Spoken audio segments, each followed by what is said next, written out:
토익 점수 확 올리고 싶으신 분 주목! 이번 시험에 이 문제 꼭 나옵니다.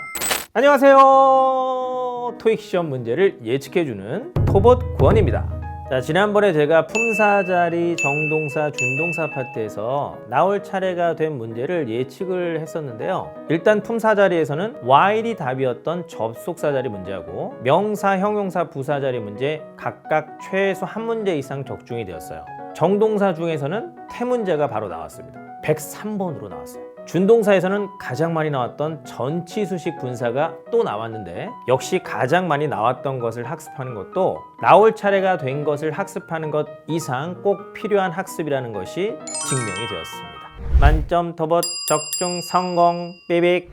저는 최근 7회분 시험을 낱낱이 분석해서 나올 문제들을 예측하기 때문에 이렇게 적중률이 높을 수밖에 없습니다. 시제나 동명사, 투부정사에서는 이번에는 나오지 않았던 내용들이 좀 있는데요. 그것은 곧 7월 10일 시험에는 나올 내용이 되니까 이전 영상도 꼭 한번 확인해 보세요. 자, 이번 토익 시험에도 어떤 문제가 나올 차례가 된 건지 궁금하실 것 같은데요. 딱 20분만 집중하세요. 집중하세요. 삐빅. 자, 그러면 이번에는 품사 문법에 대해서 확인해 보도록 하겠습니다. 품사 문법이라는 건요, 품사 자리랑은 다르게 앞머리는 똑같은 그런 보기로 구성이 되어 있는데 품사 자리로는 잘 안 풀리고요. 뭔가 추가적인 문법적인 내용을 적용해야 풀리게 되는 문제로서 매 회마다 두세 문제가 나오고 있습니다. 일단 가장 많이 나온 것부터 먼저 살펴볼게요.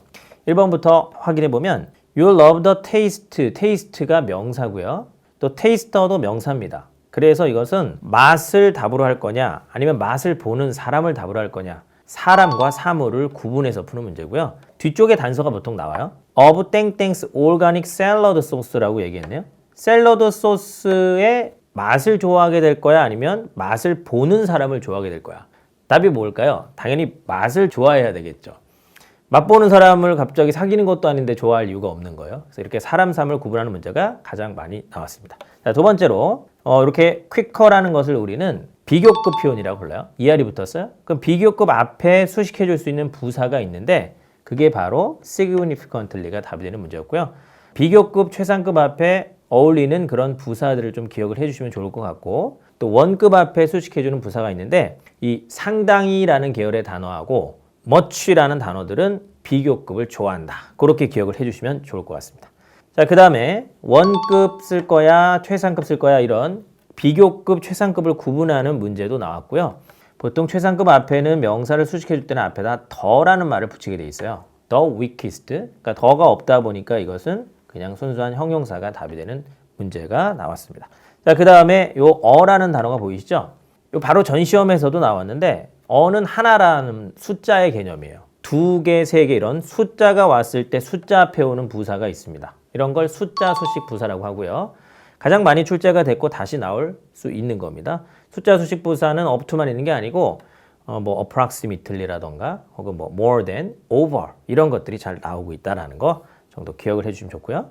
자, 역시 high라는 이런 형용사 앞에 올 수 있는 품사를 물어보는 건데 형용사도 부사의 수식을 받습니다만 quiet도 부사고 enough도 부사고 quickly도 부사예요. 그래서 이거는 부사끼리 어떠한 자리를 물어보는 문제가 가장 많이 나왔는데 일반적인 형용사 앞에 부사로 올 수 있는 quiet가 답이 됐고요. 이런 quiet 같은 단어들을 정도 부사라고 합니다. 정도를 나타내주는 어떤 부사인데 enough 같은 경우에는 뒤쪽에 붙어요. 여러분들 익숙한 말을 생각해 보시면 enough good이 익숙할까? good enough가 익숙할까 생각해 보면 good enough. 그래서 만약에 enough를 답으로 하고 싶으면 high enough라고 써야지 enough high라고 쓸 수가 없게 되는 겁니다. quickly는 보통 빨리 움직이거나 이런 행동하거나 연락하거나 동사를 수식해 주죠. 형용사 수식해 주는 부사가 아니기 때문에 탈락이 되고요. 자, 그 다음에 요거는 이런 전치사구나 부사절 같은 이런 거를 강조해 주는 부사가 이분이라는 게 있는데 이런 이분 같은 부사를 초점 부사라고 불러요. 초점 부사라는 것은 이런 전치사구나 부사절 앞에 와서 강조해 주는 기능이다. 심지어 그가 그것을 받았었던 것보다 더 전에라는 식으로 해석이 되는 초점 부사 계열이 시험에는 가장 많이 나왔습니다. 자, 그럼 이어서 나올 차례가 된 것에 대해서 확인해 보도록 하겠습니다. 자, 첫 번째로요. 이거는 kind냐, kinds냐, 단수명사 쓸 거야, 복수명사 쓸 거야. 사람 사물로 구분할 수는 없죠. 뭔가 수를 보라는 소리인데 그 앞쪽에 보니까 두 개 혹은 그 이상이란 말이 붙었어요. 그러면 이거는 수를 딱 봤을 때 두 개라는 말이 왔으니까 어차피 단수 명사는 쓸 수가 없겠구나라고 생각을 해주시고 복수를 답으로 하는 이런 명사의 수를 보고 푸는 이런 문제가 나올 차례가 됐어요. 자, 그 다음에 lease payment냐 pay냐 이것은 복합 명사라고 하는데 앞에 임대 계약이라는 말과 같이 짝으로 돌아다닐 수 있는 것은 급여라는 뜻이 아니고요. 임대 지불금이라는 말이 답이 되겠죠. 그래서 payment가 답이 됐고 명사랑 같이 돌아다니는 복합 명사라는 게 나올 차례가 됐습니다. 자, 그 다음에 not이 등장하면요. 항상 잘 어울리는 표현이 있고 어울리지 않는 표현이 있는데 not을 상당히 좋아하는 표현이 necessary라고 불러요.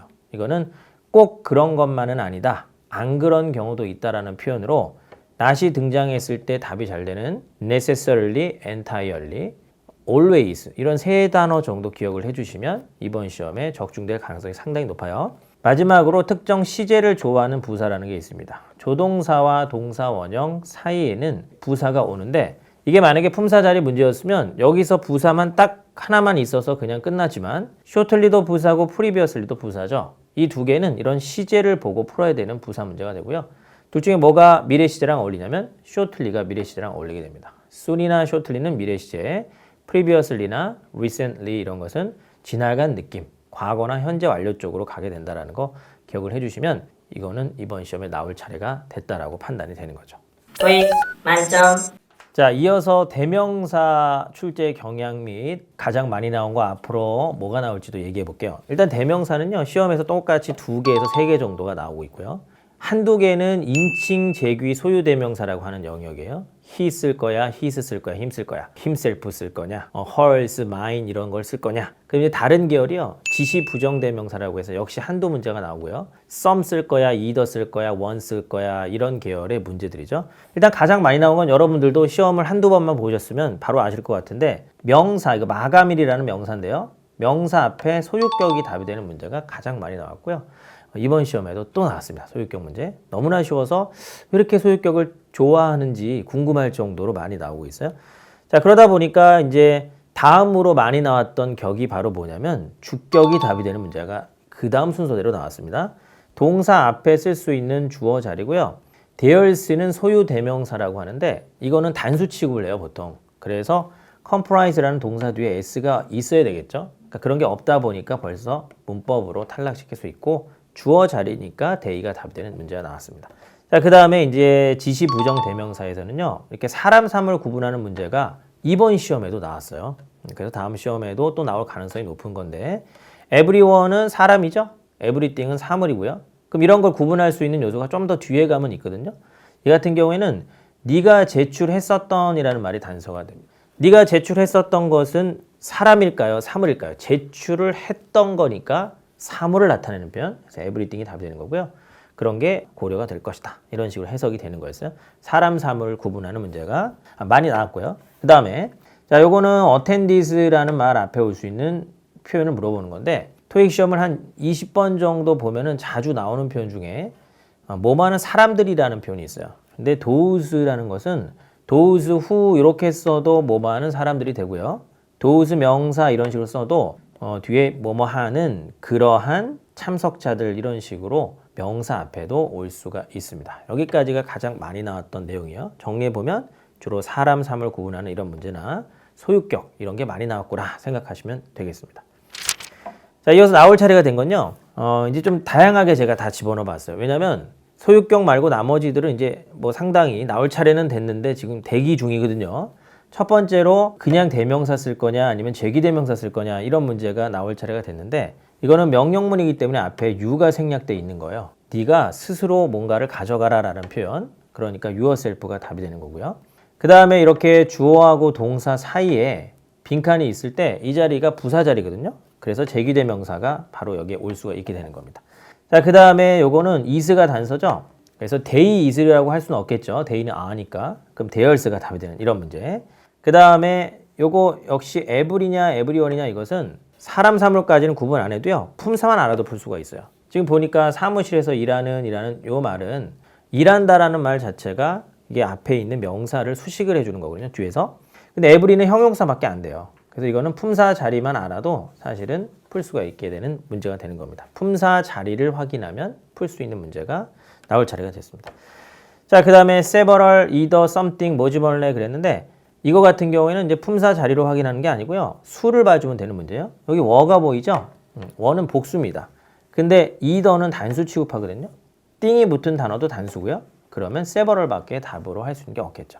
그 다음에 요거는 좀 어려울 수 있는데 제가 별표 한번 쳐볼게요. 6번은 as가 등장을 하고 나서 does냐 them이냐 이런 거 나오면 학생들이 정말 어려워하고요. 많이 틀리는 내용인데 이때는 does가 답이 되는데 does는 뭘 가리키냐면 앞에 언급된 복수명사를 그대로 받아서 대신 쓰는 기능이 있습니다.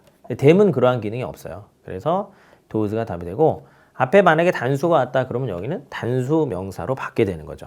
이건 잠깐 해석을 해보면 우리 회사의 판매들이 주로 같다. 근데 뭐하고 같냐면 너의 회사의 판매들처럼 같다. 그래서 이 sales라는 복수 명사를 그대로 받아 쓰는 그런 표현이 되는 거예요. 자, 마지막으로 이제 7번도요. 이것도 상당히 중요하고요. 많이는 안 나오는데 이거는 논리관계를 따지는 문제라고 불러요. 여러분들 해석을 해봤을 때 논리적으로 말이 되느냐를 물어보는 거라서 문법적으로는 복수로도 둘 다 되고 둘 다 명사의 기능도 있고 둘 다 사람 사물 다 가리킬 수 있고요. 더 이상 풀 수가 없습니다. 지금 보니까 그래서 교육훈련을 개최를 했다라고 하는 거 보면 인턴들이 정책에 대해서 몰랐으니까 교육훈련을 개최했다라고 연결이 되는 게 맞거든요. 몰랐다라고 가고 싶다면 few를 답으로 해야지만 아는 사람이 거의 없었다가 되니까 교육훈련을 개최했다가 말이 되는 건데 만약에 이거를 모두 다 알고 있었다라고 가려면 알고는 있었지만 그러나 but으로 연결돼야 되겠죠. 그렇지만 교육훈련을 개최했다. 이런 식으로 해석을 해서 논리관계를 따지는 문제가 나올 차례가 됐다라고 볼 수가 있어요. 집중하세요. 삐빅. 자, 이어서 이제 제가 접속사에 대해서 말씀드릴 건데요. 접속사는 매 회마다 역시 2개에서 3개, 많게는 4개까지도 출제가 되고 있는데 학생들이 어려워하는 단원이에요. 문법적으로 좀 실력이 탄탄해야지만 안 헷갈리지만 제가 그래도 가장 많이 나왔던 것과 나올 차례가 된 거 찝어드리면 요거라도 일단 먼저 공부하시고 시험 보시면 좋을 것 같습니다. 자, 첫 번째로요. who라는 것을 우리는 이렇게 선행사라는 게 앞에 있다고 해서 관계대명사라고 하는데 선행사 사람일 때 그리고 동사가 바로 나올 때 쓰는 게 who죠. who가 가장 많이 나왔어요. who는 보통 한 3번 정도 연속으로 나오다가 한 번 정도 쉬다가 또 다시 나오고 이런 출제 경향을 보이고 있습니다. 그 다음에 이 문제는 이제 although냐 because냐 이런 거는 who랑은 좀 성격이 다른데요. who는 관계대명사 혹은 형용사절 접속사라고 부르지만 although나 because는 부사절 접속사라고 불러서 이 계열이 나오면 일단은 해석을 다 해주셔야 돼요. 제가 1번하고 2번 푸는 방법이 좀 다르잖아요. 그죠? 1번은 그냥 사람이구나 동사 앞이구나 그래서 who를 답으로 했는데 2번 같은 경우에는 해석을 해서 이 뒤에 내용이 발생을 했을 때 예상되는 결과가 앞에 연결이 되면 그러면 because로 가는 거고요. 예상과 반대로 들어간다? 그럼 although가 답이 되는 거죠. 그래서 해석을 한번 해보니까 제품들이 인쇄가 되었는데요. 다른 색깔로 인쇄가 되었어요. 인쇄가 다른 색깔로 되었을 때 발생하는 예상되는 결과인지 보기 위해서 앞의 내용을 해석을 해보니까 주어가 여름 브로셔들을 프린터라는 것은 여기서 인쇄소를 가리켜요. 인쇄소한테 여름 그런 홍보 책자를 반품을 시킵니다. 근데 뒤쪽은 다른 색깔로 인쇄가 되었다라고 얘기했죠. 그러니까 우리가 생각해 보면 다른 색깔로 인쇄가 되면은 반품을 시키는 게 예상되는 자연스러운 결과예요. 그러면 이거는 because로 가야 되겠구나. 만약에 although를 답으로 하려면 다른 색깔로 인쇄가 되었지만 그냥 그럼에도 불구하고 뭐 반품을 안 시키고 그냥 쓰게 되는 그런 상황이 돼야 되는 거죠. 그래서 2번 문제 같은 경우에는 여러분들이 나오면 일단은 예상되는 결과면 because, 그렇지 않고 뒤집어진다, 예상과 반대다 그럼 although. 요거 꼭 기억하시고 해서 푸셔야 되는 거고요. 매 회마다 나온다라고 생각하시면 됩니다. 자, 근데 이 문제는 after냐 although냐 물론 although가 들어가 있기 때문에 역시 해석을 해야 된다고 생각하시면 되는데 조금 쉬운 이유가 앞에 immediately란 말이 붙어 있죠. 이런 shortly, immediately, soon, right 이런 단어가 오게 되면 시간을 나타내는 이런 부사절과 상당히 잘 어울려서 직후에, 직전에 이런 식의 내용을 만들어내게 됩니다. 그래서 이미 저는 이거 애프터로 눈에 들어온 상태에서 이제 역시 해석은 한번 해봐야 되겠죠. 그 지역의 상점 소유자들이 불평, 불만을 제기를 한 후에 바로 즉시 그 떨어진 나무들이 어떻게 치워졌었다로 연결이 되기 때문에 이건 애프터가 맞는데 이렇게 이 because 나 oldo 계열을 우리는 양보 이후의 부사절 접속사라고 하고요. 애프터나 when, 뭐 before 이런 애들을 시간의 부사절이라고 하는데 이런 식으로 시간의 부사절도 가장 많이 나왔던 부사절 접속사가 됩니다. 자, 그럼 이어서 이제 나올 차례가 된 거는 뭘까요? 첫 번째로 이 can이라는 말을 집중해 주세요. so 대시 답이 될 때는 can이나 may나 will 같은 단어들이 등장을 해요. 그래서 만약에 빈칸 뒤에 이런 게 등장한다 싶으면 일단 우선순위를 so that으로 해주세요. so that이 나온 지가 좀 돼서 나올 차례가 됐다고 판단되고요. 그럼 해석을 해볼 필요가 있느냐? 물론 해석해서 명확하게 보시면 좋지만 다 안 해도 이 뒤에 내용만 딱 봐도 벌써 그가 인증서를 얻기 위해서 열심히 일했다 이렇게 되면 그냥 툭 하고 넘어갈 수가 있게 돼요. 자, 그 다음에 so가 답이 이제 나올 차례가 됐는데 이런 걸 우리는 등위 접속사라고 합니다. 근데 이번 시험에는 이미 and가 나오긴 했어요.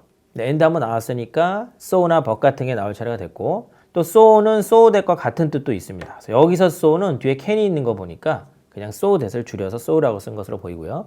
너는 우리랑 함께 할 수 있다. 교육 훈련을 하는데 그래야 네가 배울 수가 있으니까 이렇게 연결되는 거죠. 사실은 1, 2번이 같은 문제라고 보셔도 됩니다. 자, 그 다음에 이제 매 시험마다 나오는 게 이런 and 같은 거 던져주고 both가 답이 되거나 or를 던져주고 either가 답이 되거나 뭐 nor를 던져주고 neither가 답이 되는 이런 상관 접속사 문제가 꼬박꼬박 나오다가 좀 쉬었거든요. 바로 이번 시험에도 그게 안 나왔기 때문에 이번 시험에 이제 7월 10일 시험에 나올 차례가 됐고요. 보스는 A and B를 좋아하죠. 근데 이제 between도 A and B 좋아하는데요 해서 좀 조심할 필요가 있습니다. between이 오게 되면 나머지가 싹 다 수식어가 되는데 지금은 수식어가 오면 안 되고 필수어, 전치사 뒤에 목적어가 와야 되기 때문에 between은 올 수가 없게 됩니다. 자, 그 다음에 once하고 while이 남았죠. once하고 while은 시간의 부사절 접속사의 계열인데 조건, 시간 조건. 역시 나올 차례가 됐어요. 그러니까 같은 부사절 접속사긴 하지만 좀 나온 지가 오래된 걸 제가 찝어봤고요. while은 이번 시험에 접속사 자리로 나오긴 했습니다. 근데 once가 벌써 답이 될 것 같은 냄새는 드는데 이것도 역시 해석을 해보는 게 안전하죠. 지금 보니까 신청서가 제출이 일단 되면 그러면 그것을 검토할 거야 이렇게 연결돼서 내용상도 자연스럽게 어울린다고 보고요. 5번 별표 칠게요. 5번은 좀 요령으로 풀 수 있는 게 있어요. 여러분들이 but이나 if 같은 게 같은 보기로 들어오면 또 해석을 해야 된다고 생각하겠지만 이 앞에 콤마가 있잖아요. 콤마가 있으면 항상 등위 접속사가 우선순위가 됩니다. 그래서 콤마를 보고 but을 먼저 대입해주고 나서 해석으로 역시 점검 한번 마지막으로 해주시면 돼요. 미팅이 오늘 일정이 잡혀져 있었는데 그렇지만 취소되었다. 내용이 맞거든요. 그래서 최종적으로 정답이라고 볼 수 있습니다. 여기까지가 바로 접속사 문제 나올 차례가 된 거예요. 토익 만점. 자, 여러분 오늘 제가 알려드린 핵심들 있죠? 꼭 기억해 주세요. 그리고 여기서 하나 더 제가 얘기를 해보자면 시험이 끝나고 나서 A, B, C, D 혹은 키워드로 점수를 가늠할 수 있는 초간단 정답 채점 서비스와 토익 정답 라이브를 제공하고 있으니까요. 놓치지 마시고요. 그럼 에듀윌 토익 정답 라이브에서 만나요. 안녕.